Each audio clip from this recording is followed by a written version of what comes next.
शुरू हो गई क्या क्लास हमारी। Hello everyone, welcome to police वाला क्लासेस। कैसे हो भाई? ठीक हो गए सब? आई होप कि ठीक ही हो। सीएचएसएल के लिए मैराथन क्लास। आज की मैराथन क्लास कैसे है एक बार बता देता हूँ शुरू करने से पहले। प्रीवियस ईयर क्वेश्चंस लिए हैं 50 51 आई थिंक, कितने हैं पता नहीं कितने हैं। मिक्स क्वेश्चंस हैं, उनमें ग्रामर के भी हैं, कॉम्प्रिहेंशन के भी हैं, वोकैब के भी हैं। तो सारे अटैम्प्ट करेंगे। सारे सीएचएसएल के प्रीवियस ईयर क्वेश्चंस ही हैं जो सीएचएसएल में पूछे हुए हैं। शिफ्ट आई थिंक जो इससे लास्ट वाला सीएचएसएल हुआ उसकी फर्स्ट और सेकंड शिफ्ट है ये। तो शुरू करें, टाइम वेस्ट नहीं करते ज़्यादा, शुरू ही करते हैं। सीएचएसएल आ गया, एक बार क्लास देख लेना जल्दी जल्दी पूरी। 1.5x पे 7.5x पे जितने पे करके तुम्हें देखनी हो। और शुरू करो भाई। तो क्लास समय आ गया क्लास शुरू करने का। कहाँ पड़ी है मेरी क्लास? अरे वाह, पीडीएफ बना रखे क्वेश्चंस की। तो सबसे पहले तो इसमें एरर बताना है। पहला क्वेश्चन देख लो, ये क्वेश्चन है and it just recently awarded $1 million contract that risk of corruption. इसमें है find the error. Find the error, बताओ भाई एरर, कमेंट कर दो फटाफट। देखो शुरू से पढ़ेंगे सेंटेंस को। And it just recently awarded $1 million contract that risk of corruption. सबसे पहले हम देखेंगे इट के लिए अवॉर्डेड, ठीक है लिख रखा है। $1 million कॉन्ट्रैक्ट, ठीक है। That risk of corruption relative pronoun है दैट, ये भी ठीक यूज कर रखा है रिस्क ऑफ करप्शन के लिए। अब तुम्हें कंफ्यूजन जो लगेगा वो कहाँ पे लगेगा? वैसे मैं अभी पहली बार ही देख रहा हूँ ये पीडीएफ, तो एक सेकंड शुरू करो। तुम्हें कंफ्यूजन लग रहा होगा यहाँ पे जस्ट रिसेंटली में, तो तुम क्या करोगे? आया पेपर में सवाल, टक एरर, ठीक है, ये हो जाएगा गलत। क्यों? जस्ट रिसेंटली इंग्लिश में बहुत कॉमनली यूज करा जाता है किसी भी सेंटेंस में। जैसे I just recently finished my मील।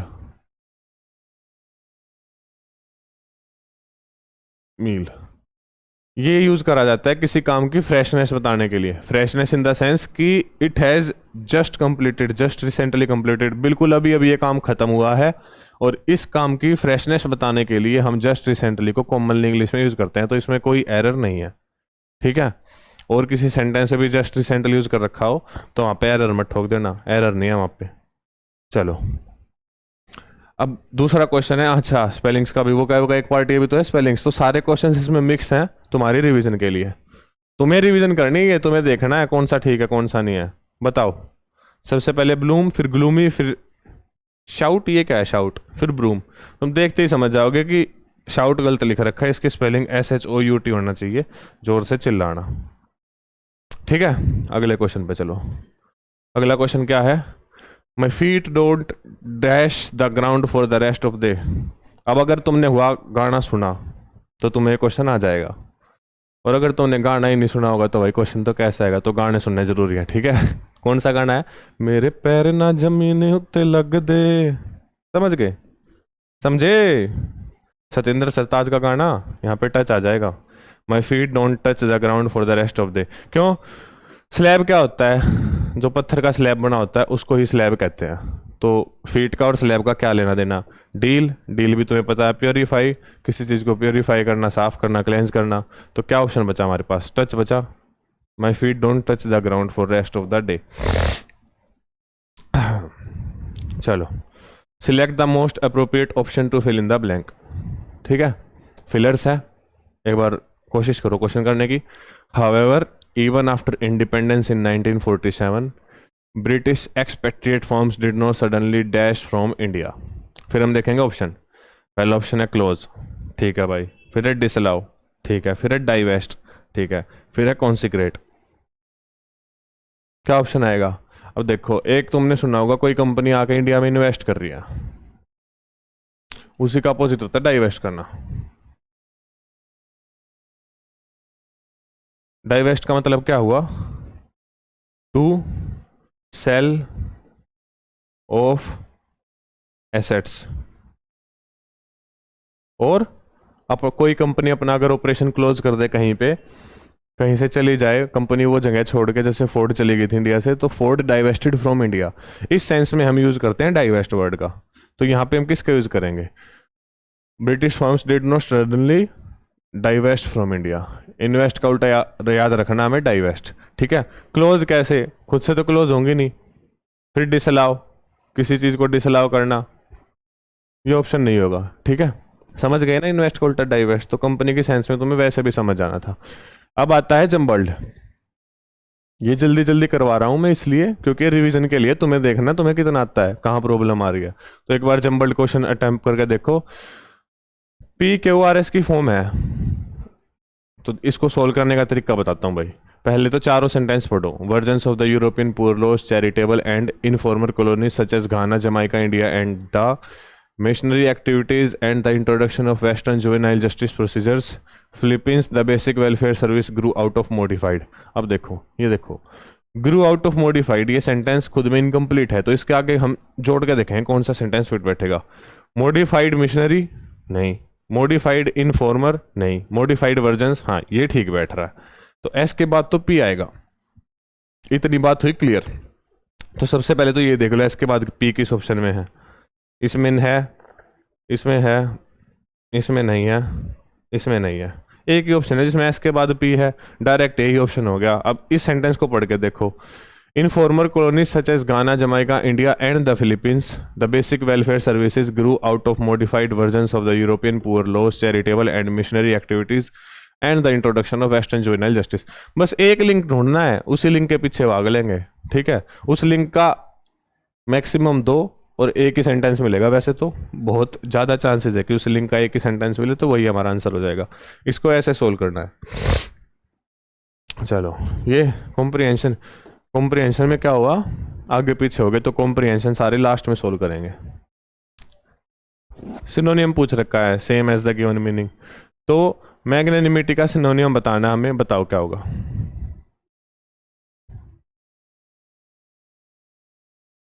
देखो 4 ऑप्शन है। सबसे पहले तो इसका बताए, to act for goodwill of others, to act for goodwill, goodwill of others, या फिर परोपकारता समझते हो तुम, किसी और की भलाई करना, किसी और के अच्छे के लिए काम करना, किसी और के अच्छे के लिए कुछ भी अपने एफर्ट्स लगाना, उसको कहते हैं मैग्नेनिमिटी। ठीक है, और फिर होता है वोलेटाइल। वोलेटाइल कुछ ऐसे लिक्विड, कुछ ऐसा सब्सटेंस जो बहुत जल्दी उड़ जाए, खत्म हो जाए, उसको कहते हैं वोलेटाइल।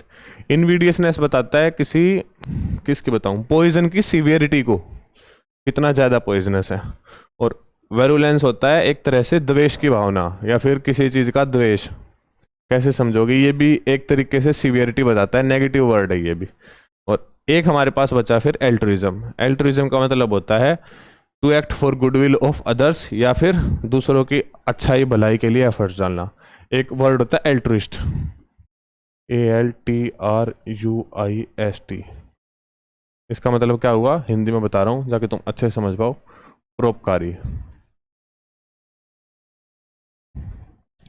एक एग्जाम्पल देखो, Ratan Tata is a true altruist, या फिर इससे बनाए, altruism is a virtue that we should all have.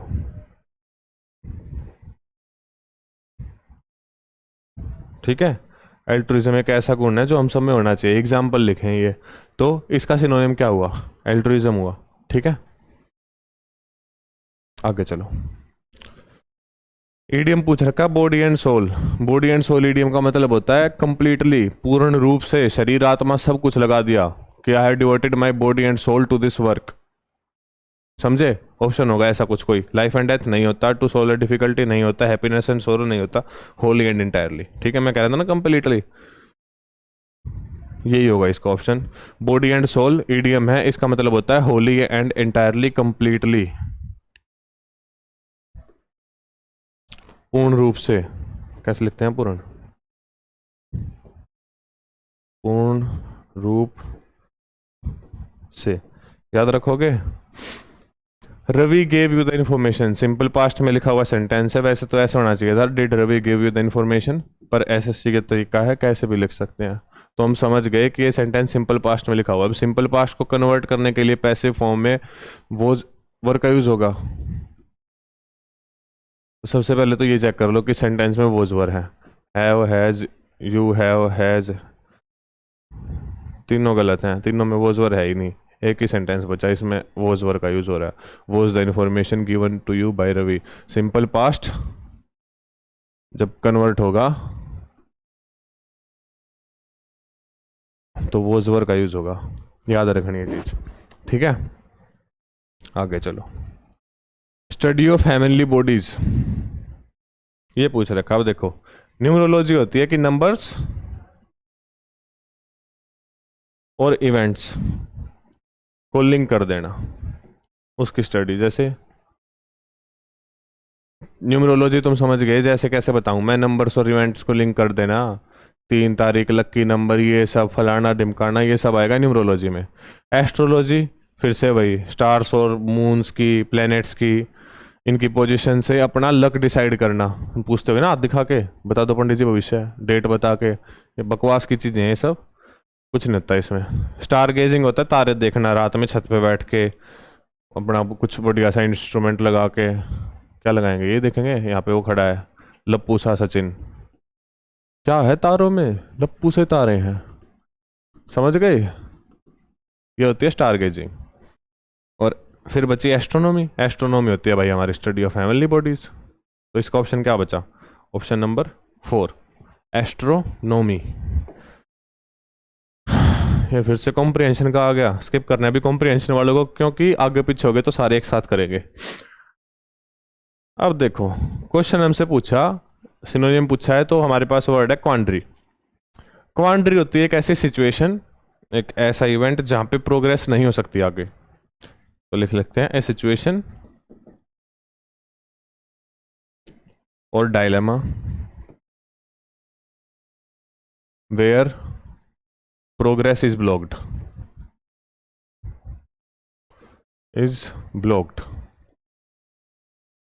ठीक है। तो देखो 4 ऑप्शन है हमारे पास। सबसे पहले तो तक किंच, किंच का मतलब होता है very easy task, very easy task, जो काम बहुत आसानी से किया जा सकता हो उसको हम कहते हैं किंच। कैसे, something that is very easy to do, a very easy task, इसको बोलेंगे किंच। फिर आता है ब्रीज, ब्रीज भी यही होता है, very easy task, something that is very easy to do. या फिर एक ठंडी ठंडी आवाज चली, ये भी हुआ ब्रीज, ठीक है। फिर होता है क्लिक, क्लिक होता है एक कैसे समझाऊं, छोटा सा ग्रुप लोगों का जिनके इंटरेस्ट सेम हो, कॉमन इंटरेस्ट शेयर करते हो। जैसे मान लो मैं अपने 4-5 दोस्तों को बहका लूँ अपने कॉलेज में इलेक्शन के लिए, जिंदाबाद छात्र शक्ति जिंदाबाद, ठीक है। तो मेरे जैसे 5-7 और हो गए, तो हम एक क्लिक हो गए, एक छोटा सा ग्रुप जो सेम आइडियाज़ को शेयर करता हो। और फिर होता है इम्पास, इम्पास भी एक ऐसी ही सिचुएशन होती है जहाँ पे फर्दर प्रोग्रेस नहीं हो सकती, प्रोग्रेस ब्लॉक हो रखी होती है। तो क्वांड्री और इम्पास क्या हुए, सिनोनियम। किंच और ब्रीज सिनोनियम हुए, क्लिक एक अलग वर्ड है, ठीक है। आगे चलो, नो स्पेलिंग एरर। अब स्पेलिंग इसी तरीके से पूछ जाती हैं। पहले क्या होता था कि 4 स्पेलिंग होती थी, उनमें से पूछता था कि कौन सी स्पेलिंग गलत है। अब भी पूछी जाती हैं, शायद फर्स्ट क्वेश्चन हमारा वही था। और एक तरीका ये भी है स्पेलिंग पूछने का, एक 4 सेंटेंस लिख देंगे और पूछेंगे कौन से सेंटेंस में एक भी स्पेलिंग गलत नहीं है। तो देखो इसमें क्या है, 1-2 स्पेलिंग होती हैं जो चारों सेंटेंस होती है। तो हमें दिख रहा है you remind me of someone I new ones. देखो यहाँ पे गलत है, रिमाइंड, REMIND होती है रिमाइंड की स्पेलिंग, REMIND। तो ये सेंटेंस गलत हुआ। REMINDE ये भी गलत हुआ। REMIND दोनों में ठीक है। मी ऑफ समवन आई न्यू, ये क्या है, ऑन सी, वंस की स्पेलिंग तो ये होती है। तो ऑप्शन नंबर 4 करेक्ट हुआ, ठीक है, समझ गए, वेरी गुड। अब चलो आगे। अब देखो रीअरेंज, रीअरेंज में मैंने पहले क्या बताया था कि एक लिंक ढूंढ लेना, उसके पीछे चल पड़ेंगे। क्लाइमेट चेंज इज, क्लाइमेट नहीं हो सकता पहले के बाद। ब्रॉड टॉपिक हो सकता है। Climate change is with the effects नहीं हो सकता। फॉसिल फ्यूल्स नहीं हो सकता। एक ही ऑप्शन दिख रहा है हमें, climate change is a broad topic that includes periodic alterations in earth. तो देखें क्यू से कौन सा सेंटेंस स्टार्ट हो रहा है, क्यू से एक ही सेंटेंस स्टार्ट हो रहा है, यही हमारा आंसर होगा। इसी तरीके से सोल्व करना है, तभी टाइम बचेगा, तब भी मैथ रीजनिंग कर पाओगे, नहीं तो नहीं हो पाएगी। ठीक है, फिर से आ गया। One who has persistent neurotic impulse to steal, जैसा चोरी करने की ललक माचती हो, ऐसा आदमी। चोरी कर लूँ, कुछ दिख जाओ नठा लूँ, जो है नठा ले जाऊँ, मतलब समझ गए ना, ललक। न्यूरोटिक इम्पल्स किसने क्या करें, ललक ने। किसी चीज़ की ललक मचती हो, चोरी करने की ललक मचा है, तो वो है न्यूरोटिक इम्पल्स टू स्टील। अब ऐसे आदमी के लिए वन वर्ड सब्सटीट्यूशन पूछ रखा है, तो 4 वर्ड है हमारे पास। कॉनोजियर, कॉनोजियर क्या होता है, किसी फील्ड का expert. Connoisseur of cooking, connoisseur of art. कौन था connoisseur of art, Picasso. Picasso था कॉनोजियर ऑफ आर्ट। ठीक है, कॉनोजियर ऑफ कुकिंग किसे बोलेंगे हम, कविता किचन। ठीक है, तो कॉनोजियर होता है expert of a field, expert of a field. इसको हम स्पेसिफिकली कुकिंग, आर्ट, म्यूजिक, इन सब के लिए यूज करते हैं। ठीक है, फिर हमारे पास है हिपोक्रेट। अभी आजकल ये वर्ड बहुत यूज हुआ है, तो आपको इसका मतलब पता होगा, सुना है ना भाषण में, हिपोक्रेसी की भी सीमा होती है। ठीक है, तो वो हिपोक्रेसी की सीमा, हिपोक्रेट से वो वर्ड बना है हिपोक्रेसी। कैसे, दोगला आदमी, समझते हो, बोलेगा कुछ करेगा कुछ, ऐसे आदमी को कहते हैं हिपोक्रेट, दोगले आदमी को। फिर होता है हमारे पास आइकोनोक्लास्ट। आइकोनोक्लास्ट होते हैं बुद्धि भ्रष्ट आदमी। कैसे, जो मूर्ति वगैरह को तोड़ते हो, आइडियल्स को तोड़ते हो किसी के, जो एस्टेब्लिश्ड हमारे बिलीफ्स हैं, कोई मूर्ति तोड़ देगा, कोई कुछ तोड़ देगा, किताबें फाड़ देगा, कुछ कर देगा, उसके कहते हैं आइकोनोक्लास्ट। एक वर्ड बचा हमारे पास, क्लिप्टोमैनियक, क्लेप्टोमैनियक, कुछ भी कह लो, इसको कहते हैं neurotic impulse to steal. Mania जहाँ भी होगा, मैनिया आपको पता है पागलपन के लिए यूज होता है, तो किसी भी चीज़ का मैनिया हो, तो चोरी के लिए पागलपन कह लो, ललक कह लो, चोरी करने की बार बार ये होना कि चुरा लूँ, इसको कहते हैं क्लिप्टोमैनियक। समझ गए, बहुत ज़्यादा एक्सप्लेन कर दिया क्या मैंने। इनडायरेक्ट फॉर्म पूछ रखी है, इनडायरेक्ट फॉर्म में टेंस चेंज होता है, उठा के टेंस चेंज कर दो। The sage said man proposes and God disposes. अरे वाह, बहुत बढ़िया क्वेश्चन है। बताओ एक बार इस क्वेश्चन का कमेंट करके ऑप्शन बताओ कौन सा होगा, बाकी किसी का नहीं करवाया अब तक comment. Option 1, the sage said that man proposes and God disposes, the sage said that man propose and God dispose. ये 4 ऑप्शन पढ़ लो, जल्दी से कमेंट करके बताओ कौन सा ऑप्शन सही होगा। देखो जनरली क्या होता है इनडायरेक्ट फॉर्म में, हम टेंस चेंज, पढ़ लो, हम टेंस चेंज करके लिखते हैं, बट कुछ एक्सेप्शंस होती हैं जिस केस में हम टेंस चेंज नहीं करते। वो एक्सेप्शन क्या होती हैं, general truth, scientific fact, mathematical fact, philosophical fact, psychological fact. ज़्यादा हो गए, होती हैं ये। तो man proposes and God disposes, ये क्या है, जनरल ट्रूथ ही तो है। फिलोसफिकल होगा, साइकोलॉजिकल होगा, फिलोसफिकल फैक्ट होगा। ठीक है, तो इन केसेस में हम टेंस को चेंज नहीं करते हैं, टेंस चेंज नहीं होगा। क्यों, क्योंकि ये स्टेटमेंट जो है जनरल ट्रूथ है।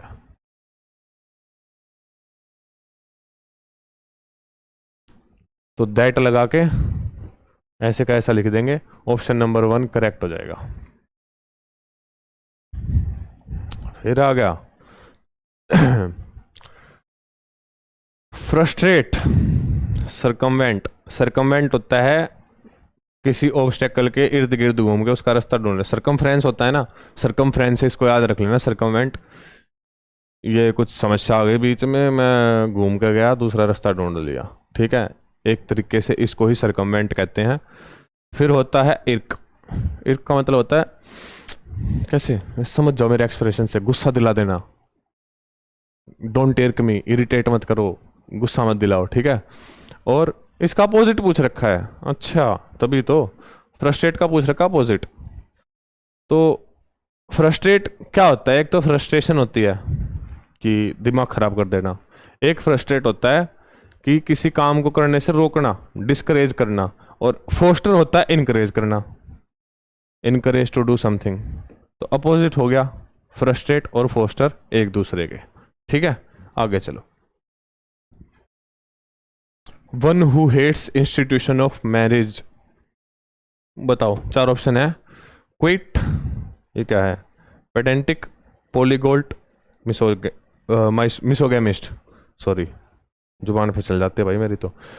One who hates institution of marriage, इसको ये होता है मिसोगेमिस्ट आदमी। तुम एक चीज़ याद रखना, जहाँ भी मिसो आ जाए, मिसोजनी, मिसोगेमिस्ट, ये सब, तो ये सब लड़कियों से रिलेटेड होता है मोस्टली। अब लड़कियों की बात आ गई तो भाई पहला ही वर्ड तो बहुत कमाल का लिख रखा है, क्विट। क्विट होती है एक ऐसी औरत जो आदमियों के टेंशन पाने के लिए अपनी हरकतें करती हैं। A women who does something to gain the attention of man. कैसे? A women who does something to gain the attention of man, ठीक है। पोलीगोट कौन होता है, बताओ पोलीगोट कौन होता है, कमेंट करो। फिर आ गया, नहीं मानने का।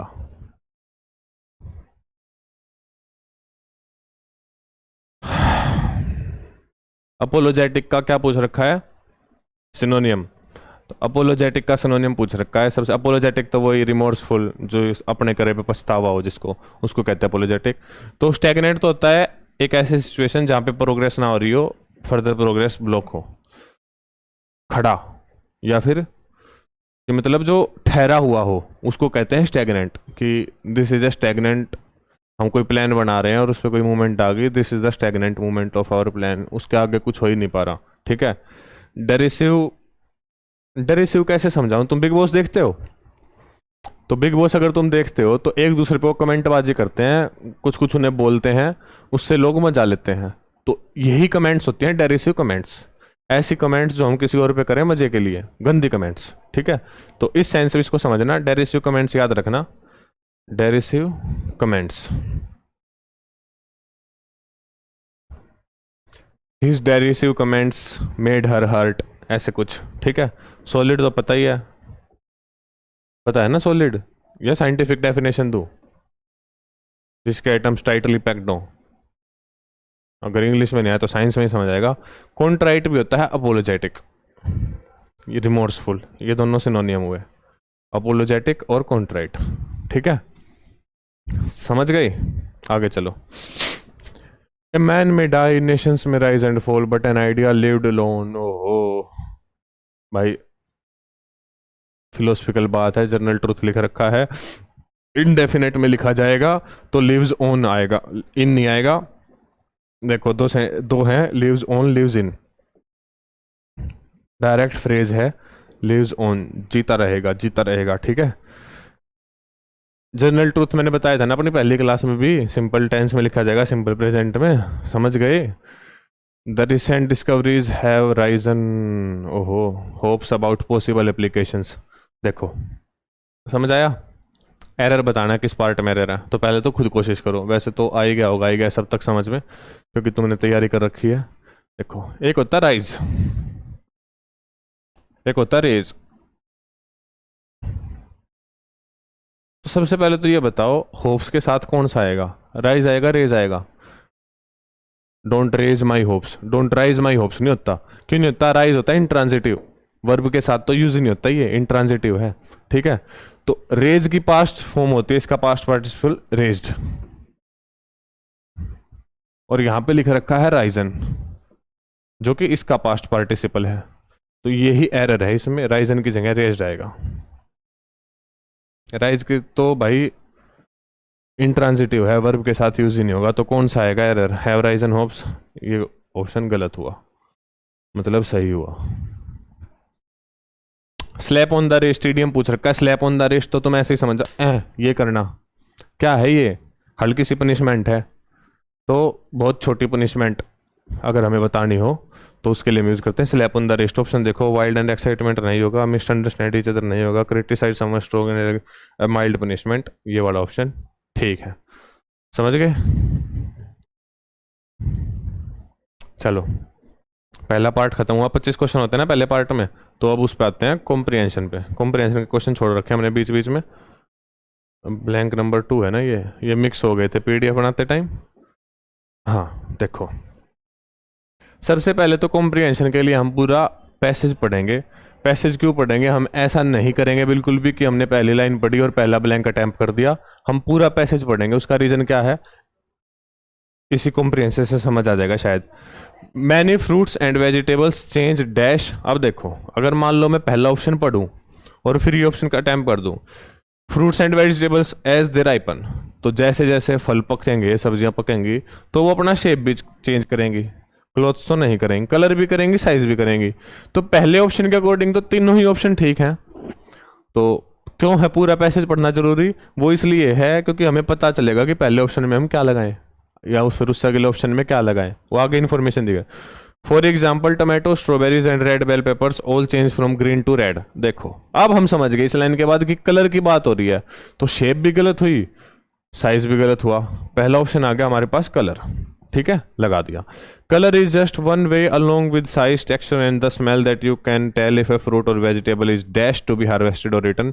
इमेजिन ए फैक्ट्री दैट, तो देखो, if a fruit or vegetable is dash to be harvested or return, मैं बिना ऑप्शन देखे बता रहा हूं, शायद इसका रेडी होना चाहिए, मैंने अब तक देखा नहीं है ऑप्शन ऑफ ब्लैंक नंबर 2 में रेडी होना चाहिए भाई, बिल्कुल सही। ब्लैंक नंबर 2 में कि हमें उसके कलर से पता चलेगा कि वो खाने योग्य बना अब तक या नहीं बना। हिंदी बहुत ज्यादा यूज हो रही है, इतनी तो मेरे को आती भी नहीं। Ready to be harvested or return, imagine a factory that dash strawberries into plastic containers. अब देखो यहाँ पे हो रही है कि फैक्ट्री की बात और प्लास्टिक कंटेनर्स की बात, तो साफ सीधी दिखती सी बात है बिना ऑप्शन पढ़े भी कि पैकिंग की बात हो रही होगी, तो दैट पैक्स आएगा। Imagine a factory that dash strawberries that PACS. Option भी पढ़ने की जरूरत नहीं होती है भाई, इतना आसान कॉम्प्रिहेंशन आता है इसमें। डेली न्यूज़पेपर पढ़ लिया करो, कॉम्प्रिहेंशन बिल्कुल गलत नहीं होता है, सीधे न्यूज़पेपर से उठाए हुए चीज़ें होती हैं, ठीक है। दैट पैक स्ट्रॉबेरीज आ गया, उसके बाद क्या बच गया, that pack strawberries into plastic containers to be dash to grocery stores across the country. अब देखो स्ट्रॉबेरीज पैक होगी, अब उसके बाद क्या काम बचा, मैनेज ऑफ नहीं, शिप्ड ऑफ, ठीक है। सूटेड टू नहीं, अकाउंटेड टू नहीं, shipped off to grocery stores across the country. Option number 2 ठीक हुआ। It might be useful to have a machine that automatically dash any green strawberries that were picked as they were ripe before they were ripe. अब देखो एक machine की बात हो रही है जो क्या कर दे कि ग्रीन स्ट्रॉबेरीज को अलग कर दे, जो मान लो पैकिंग के टाइम पे अगर असेंबली लाइन पे ग्रीन स्ट्रॉबेरीज आ जाएं रेड की जगह, रेड ही होती है ना स्ट्रॉबेरी, हाँ, तो उनको अलग कर दे, ठीक है। तो सस्टेंस नहीं होता, डिटेन्स, अरेस्ट थोड़ी कर लेगी, प्रोसीड्स नहीं, अलग मतलब रिजेक्ट कर दे कि मान लो ये असेंबली लाइन चल रही है, यहाँ पे हमारी प्यारी प्यारी स्ट्रॉबेरी आ रही है और एक आ गई हरी, तो मशीन क्या करेगी, यहाँ से डंडा आएगा और टक देने से बाहर। समझ गए, समझ गए, हो गया, पहला पार्ट हो गया कंप्लीट। कितना टाइम लग गया रे, एक सेकंड टाइम देख लो, कितने टाइम की वीडियो होगी पता कहाँ से चलेगा। चलो हाँ ये हो गया 28 मिनट की, ठीक है। अगला क्वेश्चन पढ़ो। One of his rules was to always dash and await instructions to enter. Enter करेगा तो वेट करेगा।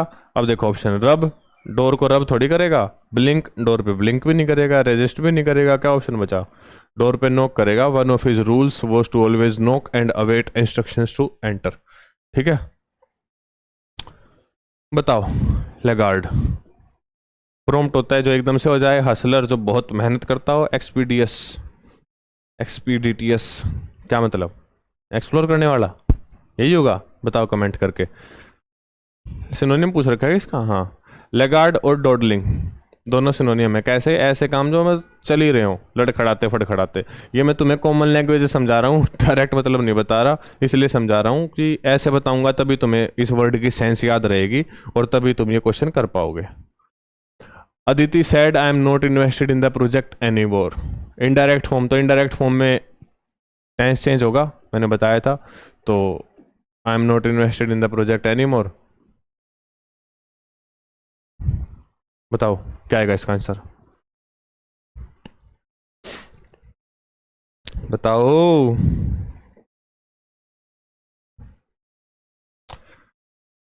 शी हैड नॉट इन्वेस्टेड नहीं, इज नॉट इन्वेस्टेड नहीं, वॉज नॉट, डू नॉट नहीं, वॉज नॉट आएगा। सिंपल वाले के लिए वॉज वर्ब का यूज होगा सिंपल टेंस में जो सेंटेंस लिखा होगा, ठीक है। तो एक ऑप्शन हमारे पास बचता है सही। To burn once finger, to burn once finger idiom है, इसका मतलब होता है कि जल्दबाजी में अपना नुकसान करा लेना, ठीक है।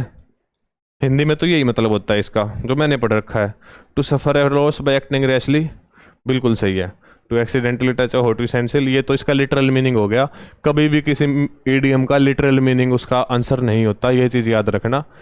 बहुत ज़्यादा होता है ऐसा कि कोई ईडियम लिख रखा होगा और उसका लिटरल मीनिंग मतलब जो उसकी हिंदी ट्रांसलेशन है वो वहाँ पे लिख रखी होगी, वो उसका मतलब नहीं होता, तो इसको काट दो। A question without an agreed answer, कोई सेंस नहीं बनती। To have once finger chopped, ओ भाई साहब नहीं। बर्न वंस फिंगर होता है suffer a loss by acting rashly, ठीक है।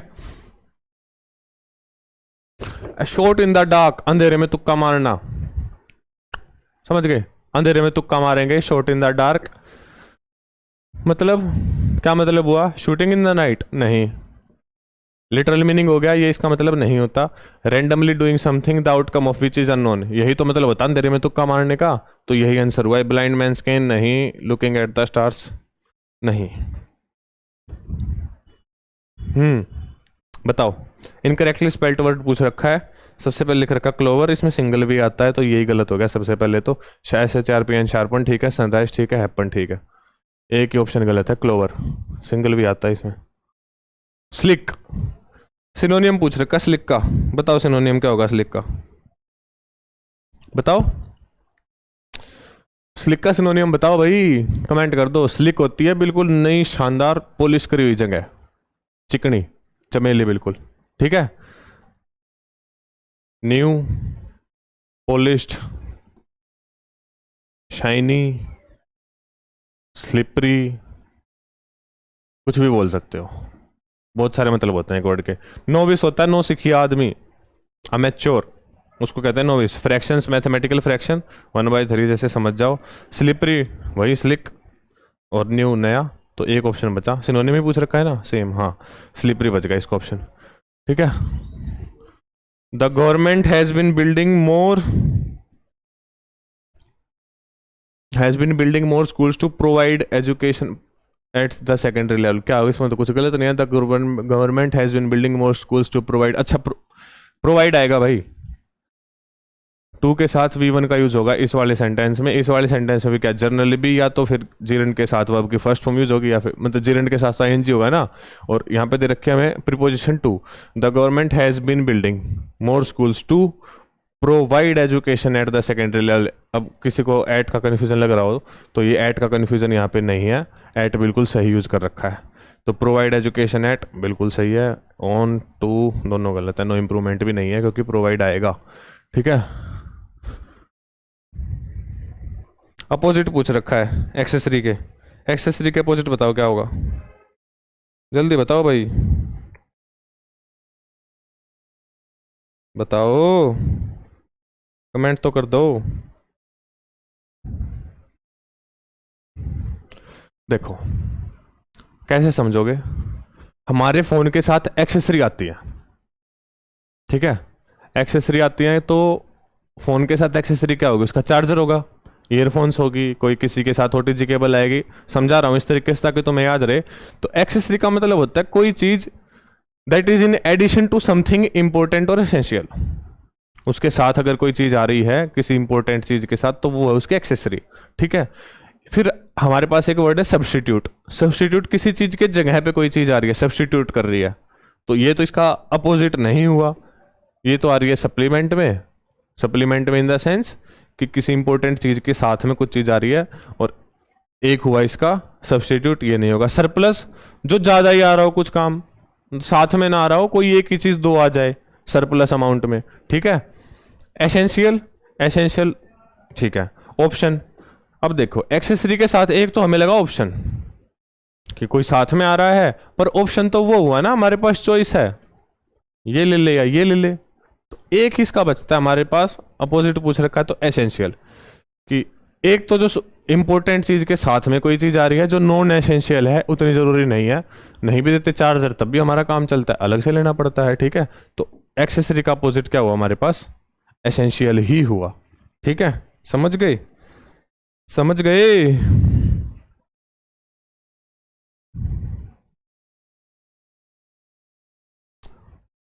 ये क्वेश्चन रिपीट हो रहे हैं क्या, पिछले वाला क्वेश्चन भी शायद रिपीट था। The government has been building more schools to provide आएगा यहाँ पे, क्वेश्चन रिपीट हो रहे हैं शायद, जल्दी जल्दी करें में। अच्छा क्वेश्चन पढ़ो, India has turned 17 years older as a republic. गलती बताओ कहाँ है कि India has turned 17 years older as a republic. जब हम पढ़ रहे हैं तभी हमें समझ नहीं आ गया, क्या आ गया समझ। 17 ईयर्स ओल्ड आएगा भाई, कंपैरेटिव फॉर्म थोड़ी यूज करेंगे, कंपैरेटिव डिग्री की यूज करेंगे हम उस वर्ब की जब हमारे पास, मतलब उस वर्ड की जब हमारे पास ओल्ड ही आएगा। I have turned 17 years old होगा या 17 ईयर्स ओल्डर होगा, 17 ईयर्स ओल्ड होगा। कंपैरेटिव डिग्री वहां यूज होगी जहां पे कंपैरिजन हो रहा होगा, जैसे I am 3 years older to you. समझ गए, समझ गए। तो ओल्डर में ये होगा। अब आगे वाला क्वेश्चन पढ़ो।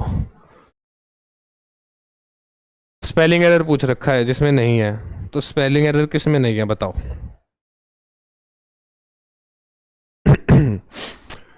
लाइट्स लाइट्स लाइट्स लाइट्स, ये तो लाइट्स सरासर गलत है, अन्याय हो रहा है लाइट्स के साथ। फिर हमारे पास फ्लिकर्ड, FLICKERED, बिल्कुल सही है, फ्लिकर की स्पेलिंग यही होती है। FLICK ये गलत है, FLIK ये गलत है, FLICKERED ये ठीक है, इसमें लाइट्स भी ठीक है, फ्लिकर्स भी ठीक है, और भी कुछ। इन द बश ये भी गलत है, behind him, in the bush behind him, ये ऑप्शन बिल्कुल सही है। एक ही ऑप्शन हमारे पास बचता है, ये है वो वाला।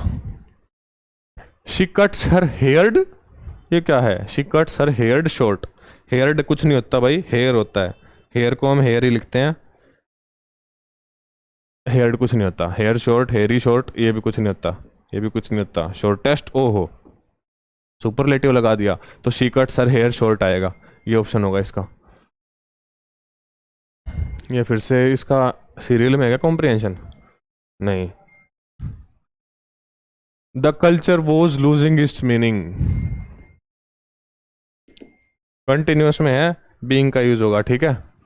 तो बीइंग एक इस ऑप्शन में मिलेगा आपको, बीइंग। आपको ये देखना है डायरेक्ट कि कंटिन्यूस में एक्टिव फॉर्म है तो पैसिव फॉर्म में बीइंग का यूज होगा, और बीइंग एक ही ऑप्शन में है तो डायरेक्ट आंसर कर देंगे, ठीक है। Herbalism has become all but an, बहुत अच्छा क्वेश्चन है, इसका आंसर बताओ कमेंट करके। Herbalism has become all but an extreme still skill in the western world, western world, बताओ इसका आंसर।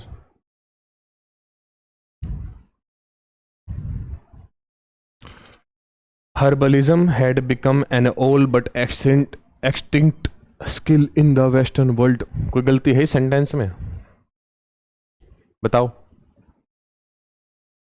जल्दी बताओ भाई, कोई गलती है क्या सेंटेंस में, दिख रही है।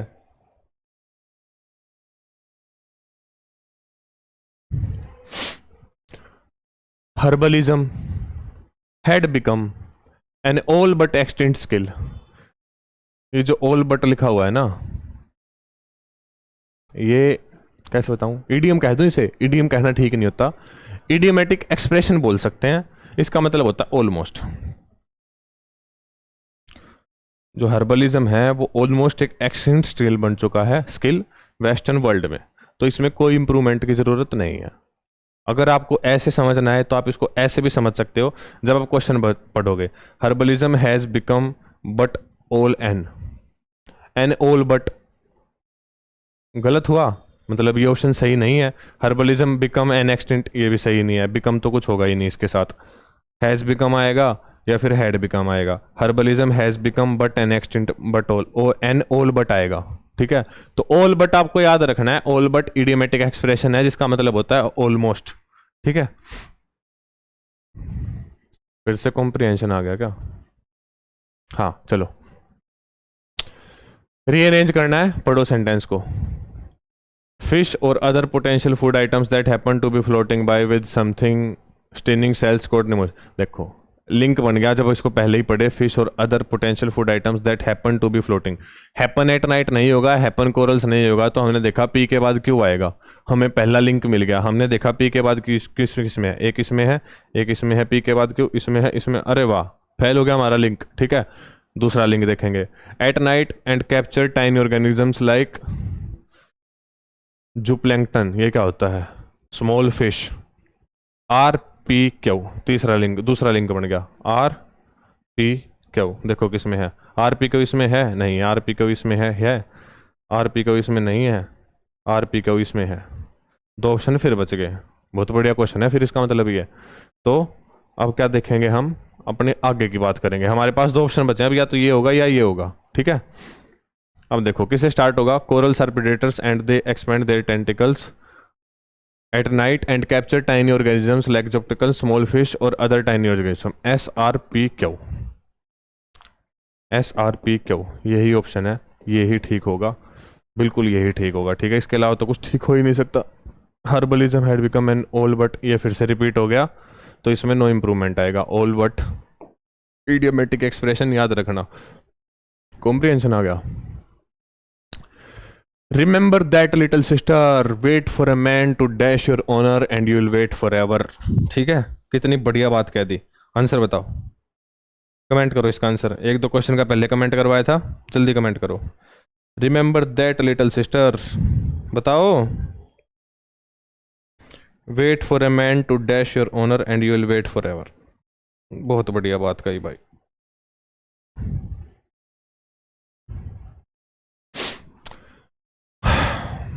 किसी के ओनर को मैं कंफर्ट करूंगा नहीं, चीयर करूंगा, कर सकता हूं, बट उसके लिए वेट क्यों करवाऊंगा फिर मैं। ठीक है, रिपेल नहीं, एवेंज ही बचता है कि remember that little sister, wait for a man to avenge your honour and you will wait forever. वाह वाह, मजा आ गया, डायरेक्ट कही हुई बात है, ये पढ़ी हुई होगी किसी नॉवल वगैरह में, मैंने तो किसी नॉवल में पढ़ी है, मेरे को याद नहीं आ रहा अब किस नॉवल में पढ़ी है। तो इसका अवेंज ऑप्शन आएगा, wait for a man to avenge your comfort and you will wait forever. Sacrilege बताओ, सैक्रिलिज ब्लेस्फेमी, दोनों ये तो सिनोनियम से, तो क्या पूछ रखा है, सेम ही पूछ रखा है, दोनों सिनोनियम है। इसका मतलब होता है हमारे बिलीफ्स की, आइडियल्स की एक तरीके से अपमान करना, समझ गए। जैसे जैसे कैसे, कभी यार आते नहीं कि गुरु घर में किसी ने कोशिश करी गुरुद्वारे में जाके गुरु ग्रंथ साहिब को हानि पहुंचाने की, तो वो होता है ब्लेस्फेमी या फिर सैक्रिलेज। मॉडिफिकेशन, तो किसी चीज़ को मॉडिफिकेशन करके लिख देना, ये होता है। ठीक है, तो इसका सिनोनियम होगा सैक्रिलेज का ब्लेस्फेमी, पढ़ा भी होगा तुमने किसी न्यूज़ वगैरह में। स्पेशलिस्ट ऑफ किडनी बताओ, चारों बताओ, ये जो चारों लिख रखे हैं ना, कौन किसका स्पेशलिस्ट है, चारों एक बार कमेंट करो, फिर मैं बताऊंगा किडनी का क्या होता है। तो मैं बता रहा हूं तुम्हें, स्पेशलिस्ट ऑफ किडनी जो होता है वो तो होता है नेफ्रोलॉजिस्ट, कि तुमने पढ़ रखा होगा। बाकी तीनों का मेरे को कमेंट करके बताओ, 2 मिनट का टाइम है तुम्हारे पास, जल्दी।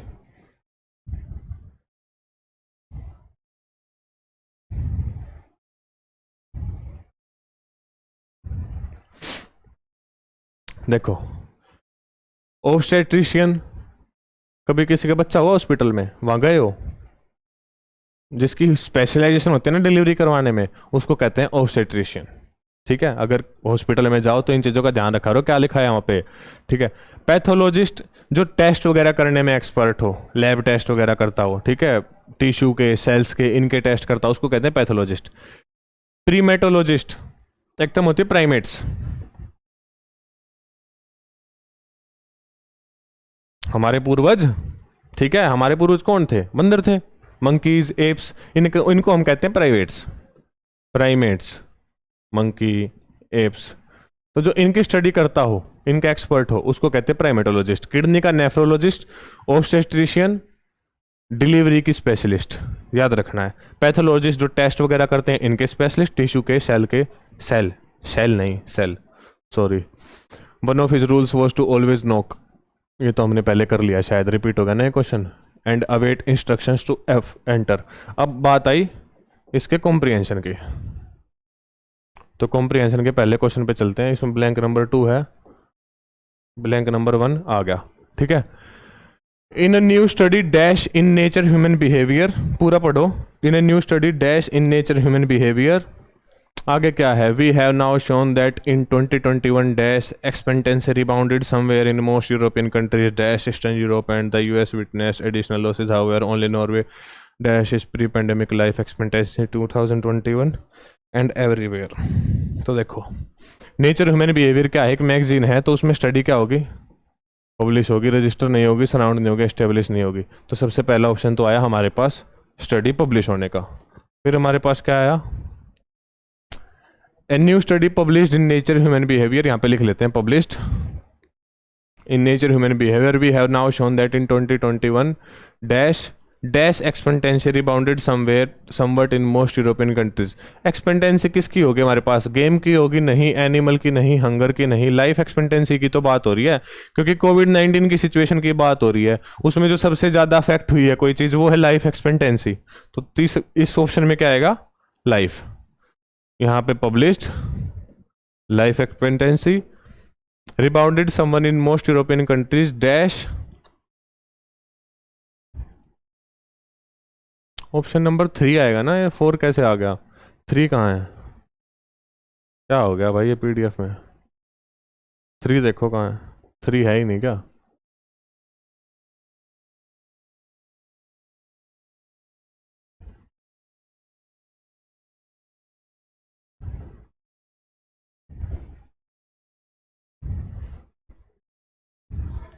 चलो इसमें नहीं है 3, मैं बता रहा हूँ 3 में क्या है। 4 पे चलो वापस।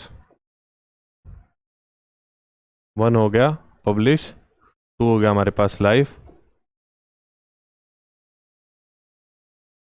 3 बजेगा ना, 1 सेकंड में निकालता हूँ 3। ए भाई 3 हमारे पास होगा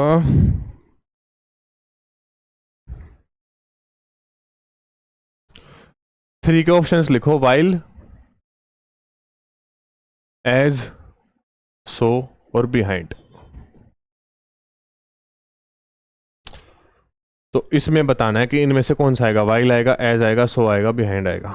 देखो in a new study published in Nature Human Behaviour we have now shown that in 2021 life expectancy rebounded someone in most European countries while eastern European and US witness additional losses. ठीक है, देखो जो life expectancy है वो most European countries में तो rebound होगी, और उसके बाद एक ब्लैंक दे रखा है और फिर बात कर रखी है कहीं और की जहां पे एडिशनल लॉस सफर करने पड़े। तो एडिशनल लॉस जब दो बातों को हम सेपरेट करेंगे तो एज से नहीं करेंगे, सो से नहीं करेंगे, बिहाइंड जब कॉन्ट्राडिक्ट करेंगे हम, सेपरेट का सेंस है कॉन्ट्राडिक्ट से, तो यहाँ पे कॉन्ट्राडिक्शन की सेंस हो रही है, वो वाइल ही उसको सेटिस्फाई कर पाएगा, तो यहाँ पे आ गया वाइल। फिर आया हमारे पास blank number 4, however only Norway dash it's pre pandemic life expectancy in 2021। तो नॉर्वे की बात हो रही है कि उसकी प्री पेंडेमिक जो लाइफ एक्सपेक्टेंसी है उसको, और उसकी post pandemic life expectancy, Norway यहाँ पे एक एक्सपेंशन उसकी एक्सेप्शन की तरह दिखाया जा रहा है। यार स्क्रीन किसने सीधी कर दी? हाँ, नॉर्वे जो है यहाँ पे एक एक्सेप्शन की तरह दिखाया जा रहा है, तो एक्सेप्शन दिखाने के लिए क्या यूज करेंगे हम? However only Norway dash it's pre pandemic life expectancy, कि बाकी सबकी तो घट गई पर नॉर्वे ने अपनी बढ़ा ली। बढ़ाने के लिए लिफ्ट यूज नहीं होगा, हम बीट करेंगे उसकी एक्सपेक्टेंसी को। तुम लगा दोगे लिफ्ट डायरेक्ट बिना सोचे समझे, वो जाएगा गलत। However only Norway beats its pre pandemic life expectancy in 2021 and everywhere is worse off than it would have been without the pandemic. बताओ इसमें आंसर बताओ 5वें में। इट वुड हैव बीन तो अपने आप में ही कंप्लीट है, तो यहाँ पे क्या यूज हो रखा होगा? एक एडवर्ब यूज हो रखी होगी मोस्ट प्रोबेबली इसको सेटिस्फाई करने के लिए। तो शॉर्टली नहीं, नाइसली नहीं, लाइकली मे बी, ब्लंटली नहीं, लाइकली ही होगा।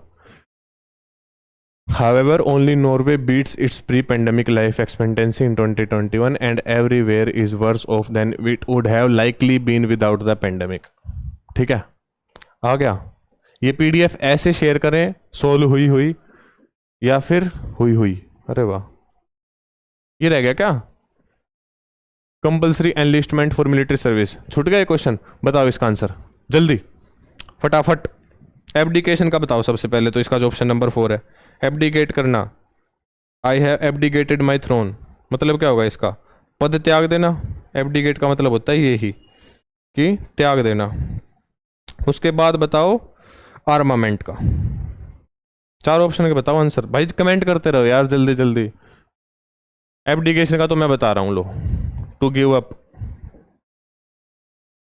अप थ्रोन, वंस थ्रोन लिख लो, to give up once throne, or क्या अथॉरिटी, इसका मतलब होता है abdication, giving up once throne or authority. देखो मिलिटरिस्टिक एक ऐसी सोसाइटी होती है, ऐसा सिस्टम होता है जो मिलिट्री प्रैक्टिसेस से बहुत ज़्यादा इन्फ्लुएंस्ड होता है। इसका मोस्ट कॉमन एग्जांपल हम कहेंगे कैंट एरिया। अगर समझने के लिए तो मैं बताऊं तो कैंट एरिया मान लो, ठीक है, वहाँ पे तो वही लोग रहते हैं, तो उससे इन्फ्लुएंस ही होगा वो। और फिर हमारे पास क्या बचा, एक हमारे पास बचा आर्मामेंट, एक होता है कॉन्स्क्रिप्शन। दोनों का मतलब बताओ मेरे को। एक तो इसका हमारा आंसर ही है, तो हमारा आंसर कौन सा है? जो कॉन्स्क्रिप्शन होता है उसका मतलब होता है compulsory enlistment for military services, इसको बोलते हैं कॉन्स्क्रिप्शन। कई कंट्रीज में है ना कि तुम्हें 2 साल मिलिट्री में सर्व करना ही करना है, 3 साल मिलिट्री में सर्व करना ही करना है, उसको बोलते हैं compulsory enlistment for military services, और उसका 1 वर्ड सिनोनियम होता है कॉन्स्क्रिप्शन।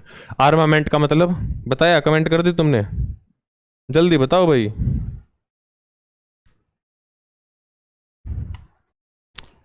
आर्मर सुना है तुमने? सुना है आर्मर? आर्मर से ही बना हुआ वर्ड आर्मामेंट एक तरीके से, मतलब कि हम अपनी मिलिट्री को इक्विप कर रहे हैं विद वेपन्स या फिर बाकी वॉर इक्विपमेंट्स, फाइटिंग इक्विपमेंट्स, उसको हम बोलते हैं आर्मामेंट। तो हमारे पास 4 ऑप्शन थे। मिलिट्रिस्टिक किसको हमने देखा कि एक ऐसा एरिया या सोसाइटी जो बहुत ज़्यादा इन्फ्लुएंस होती है मिलिट्री वैल्यूज से। Abdication to give up one's authority, ये तो बिल्कुल ही रेलेवेंट था। कॉन्स्क्रिप्शन हमने बताया कि compulsory enlistment for military services, जैसे कई कंट्रीज में होता है कि इतने साल आर्मी में सर्व करना ही करना है। और आर्मामेंट, उनको क्या वेपन्स वगैरह आर्मर वगैरह दे देना। ठीक है, बात खत्म हुई भाई। जल्दी जल्दी इस क्लास को 1.5x करके 7.5x करके देख लेना। तुम्हें ये देखना है तुम्हें कितना आता था, ठीक है। बात यहाँ सोल्व करने की नहीं हो रही, तुम्हें देखना है कि जो मान लो इनडायरेक्ट वाले क्वेश्चंस थे उनमें तुम्हें प्रॉब्लम आ रही है। एक क्वेश्चन जैसे वो था जनरल ट्रूथ, कि वो चेंज नहीं होता, मैथमेटिकल फैक्ट, साइंटिफिक फैक्ट, और ये एक्सेप्शन तुमने पढ़ी ही ना हो, तो इन चीज़ों को जाके एक बार पढ़ लेना।